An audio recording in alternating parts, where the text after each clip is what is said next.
చెప్పండి సార్, ఎట్లా మీరు ఇప్పుడు మన ఉల్లిగడ్డ అనేది ఎన్నిసార్లు స్ప్రే చేసినారు?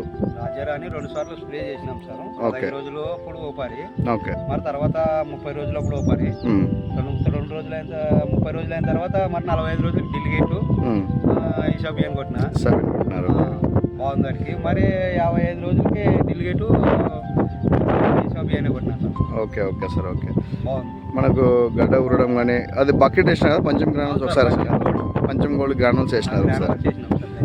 ఓకే. మనకు చెట్టు ఎదుగుదల కానీ కాడ స్టిమ్ రావడం కానీ రాజరాని కొట్టినాక కానీ డిలిగేట్ కొట్టిన తర్వాత కానీ కాడ బాగా పడిన లాగా వచ్చింది, గడ్డ బాగా సైజ్ వచ్చింది. ఒకసారి మొక్కలు చూడండి సార్, చూపించండి. ఇక్కడ రైతులు గమనించినట్లయితే రాజారాణి కొట్టడం వల్ల మనం గడ్డ ఊరడంలో కానీ, అదేవిధంగా మనకు పురుగు, నల్లి, జీడ, దోమ అట్లా ఏం రానియకుండా చెట్టు కూడా చాలా ఆరోగ్యంగా చాలా నీట్గా అనేది వస్తుంది.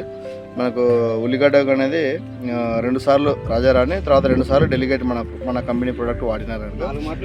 4 స్ప్రేయింగ్లకు అనేది చాలా అద్భుతంగా ఉంది మొత్తం కూడా. పప్పాయి చేసినాము, పప్పాయి కూడా బాగుంది. దానికి ఏం కొట్టినారన్న? రాజారాణి కొట్టినారా? బాబా. Okay okay. అవునవునండి, ఇక్కడ మన పప్పాయి తోటలు కూడా చాలా అద్భుతంగా పనిచేస్తాయి. అదే ఉల్లిగడ్డలో నాటినాము. ఉల్లిగడ్డ తోటలోనే ఉల్లిగడ్డ వేసిన తర్వాత 40 రోజులు పప్పాయి వేసినాము. అవునవునండి. ఉల్లిగడ్డ 90 రోజులు అయింది, 40 రోజులు ఇప్పుడు పప్పాయి అయింది. కానీ పప్పాయి కూడా అద్భుతంగా పనిచేసింది. రాజారాణి డిలిగేట్ ఈ షోబియన్ బాబా.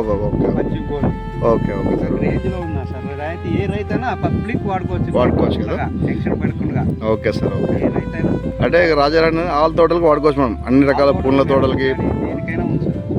ఓకేనా? ఏ పైరుకైనా వాడుకోవచ్చు, అట్లకు కానీ కొర్రలకు కానీ ఏ పైరుకైనా, ఏ పంటకైనా వాడుకోవచ్చు మనం. బెట్ట ఉన్నప్పుడు కూడా కొట్టుకోవచ్చు. చాలా అద్భుతంగా వస్తుంది. అద్భుతంగా మన అన్న సేనుకి బెట్ట సేను కొట్టించినాం కదా. అవును సార్, బెట్ట సేను భలే అద్భుతంగా వచ్చింది కదా సార్. ఇప్పుడు వీడియో తీసినాం. అదే ఓకే సార్. ఏమి ఇబ్బంది లేదు సార్. బెట్ట టైంలో ఇంకా బాగుంటుంది, చేను దెబ్బతినేది.